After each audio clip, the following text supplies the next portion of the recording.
दोस्तों, डाबर का च्यवनप्राश। दोस्तों, आखिर इसमें क्या है जो आपके भीतरी शक्ति का करता है विकास। दोस्तों, चलिए आज मैं आपको समझाता हूँ डाबर के च्यवनप्राश में क्या क्या मौजूद होता है और इसके कितने सारे बेनिफिट आपको मिलते हैं। दोस्तों, आजकल बच्चे, बूढ़े, जवान सभी के बदन हाथ ना बहुत ज़्यादा दर्द करते हैं, लेकिन अक्सर लोग टैबलेट खाना पसंद करते हैं क्योंकि टैबलेट खाया फ़ौरन दर्द दूर हो गया। लेकिन दोस्तों, अगर आप किसी माजून को खाना चाहते हैं तो मैं यही कहूँगा कि दोस्तों डाबर का च्यवनप्राश यूज़ करें। ये सिर्फ बदन हाथ के दर्द को नहीं बल्कि आपको फुर्तीला भी बनाता है। आपके सोचने के जो सारे दिमाग के कनेक्शन है ना उसको भी वो फ्रेश करता है। आपकी बुद्धि शक्ति भी जो है ना बढ़ जाती है। दोस्तों, मैं आपको बताऊं, देखो मैं ये नहीं कि कंपनी को प्रमोट कर रहा हूँ, बिल्कुल नहीं।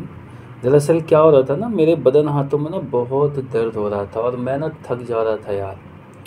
ओके, तो मैं सोच रहा था यार आखिर ऐसा क्यों हो रहा है, हो सकता है क्लाइमेक्स की वजह से हो रहा है। तो फिर मेरे मन में आया कि मैं करूँ तो क्या करूँ। तो फिर मेरे मन में यही आया कि डाबर का च्यवनप्राश मंगाऊँ और इसे खाना शुरू करूँ। ओके, तो जैसा दोस्तों कि मैंने जब खाना शुरू किया ना तो पहले रोज़ ना थोड़ा सा पेट में प्रॉब्लम हुआ मुझे। ओके ना, थोड़ा एसिडिटी टाइप का हुआ। उसके बाद मैंने दूसरे रोज़ नहीं खाया, तीसरे रोज़ खाया और मुझे ना ज़ुकाम भी हो गया था ना, तो मैं इसीलिए इसे परचेज़ किया।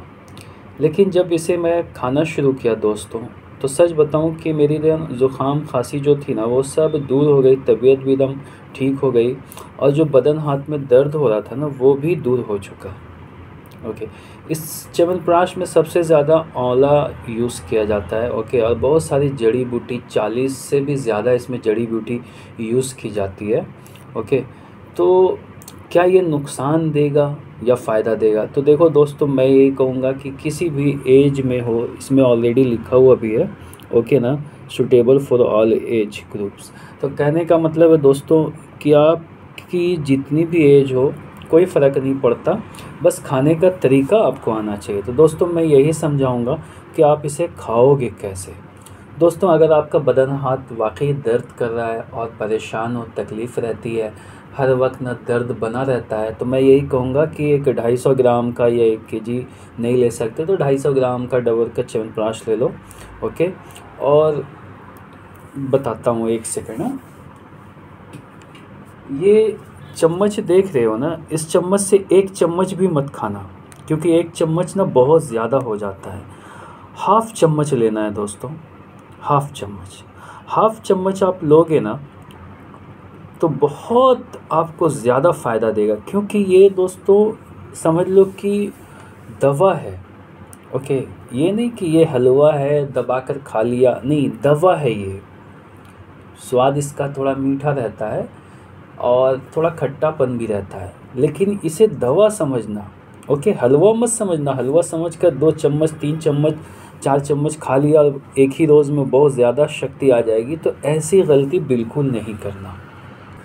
क्योंकि दोस्तों इसमें ना बहुत सारी जड़ी बूटियाँ डाली हुई रहती है और बहुत सारी जड़ी बूटियाँ जब आपके शरीर में जाएगी ना तो उसका उल्टा इफ़ेक्ट होना शुरू हो जाता है। अब जैसे कि आप बहुत ज़्यादा खा लोगे तो, और हाफ़ टीस्पून आप यूज़ करोगे ना तो आपको उसका फ़ायदा नज़र आएगा।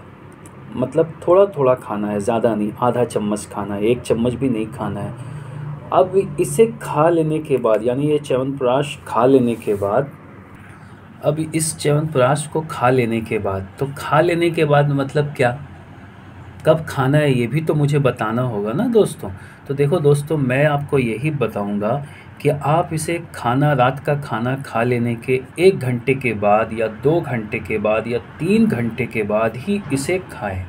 ये नहीं कि खाना खाया और बस 5 मिनट 10 मिनट के बाद च्यवनप्राश खा लिया।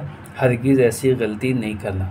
और च्यवनप्राश खाने के बाद आप अगर दूध पीते हो और बदहज़मी होता है तो मत लेना।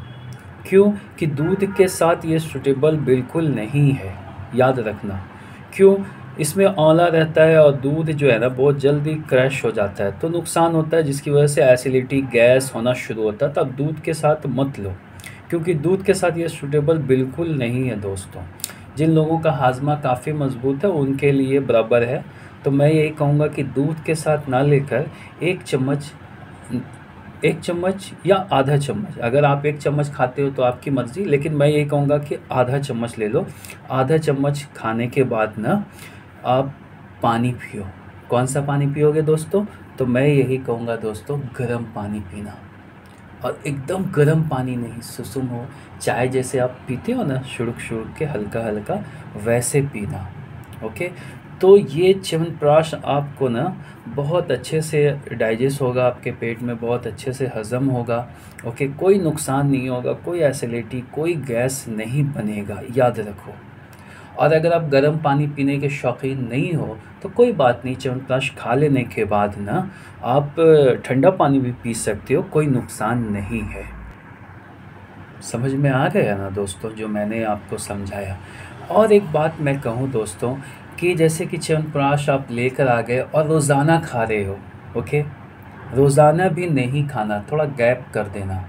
एक रोज़, 2 रोज़ के बाद, 3 रोज़ के बाद, ऐसे गैप करने से क्या होता है ना, ये काम बहुत अच्छा करेगा। और रोज़ाना खाओगे ना तो आपको ये नुकसान भी करेगा। अब मैं एक बात बोलूँ, जैसे कि ना बहुत सारे लोग रात में खाना पसंद करते हैं, तो मैं ये कहूँगा कि सुबह खाली पेट में भी आप इसे खा सकते हो, लेकिन ज़्यादा नहीं। और खाने के बाद ना संग संग पानी भी नहीं पीना है। सुबह में भी आप आधा चम्मच लो, 1 चम्मच तो लेना ही नहीं, क्योंकि 1 चम्मच लोगे तो गैस होगा, आधा चम्मच लोगे तो नहीं होगा। जैसे आप पेट खाली कर लिए, बस आधा चम्मच च्यवनप्राश खा लिया, और ठंडा पानी के शौकीन हो तो ठंडा पानी पी लो, या गर्म पानी के शौकीन हो गर्म पानी, कम से कम 10 मिनट गैप करना, ओके, खा लेने के बाद। फिर देखो ये आपको बहुत अच्छे से काम करेगा दोस्तों। और खा लेने के बाद ना फिर आधे घंटे या 1 घंटे के बाद ना नाश्ता ज़रूर कर लेना। आधे घंटे काफ़ी है गैप, ओके ना, 1 घंटा बहुत हो जाएगा, आधे घंटे में ही नाश्ता कर लेना। जिस तरह से मैं बता रहा हूँ दोस्तों, अगर इस तरह से आप डाबर के च्यवनप्राश को यूज़ करते हो तो आपको ना कोई तकलीफ़ नहीं होगी, और बहुत अच्छे से ये काम करेगा दोस्तों। देखो दोस्तों, ये दवा है, इसे हलवा ना समझना, ओके। यानी कि हलवा समझ के ना खूब सारा खा लिया और पेट ख़राब हो गया, फिर कहोगे यार ये तो नुकसान दे रहा है, तो ऐसी गलती बिल्कुल नहीं करना।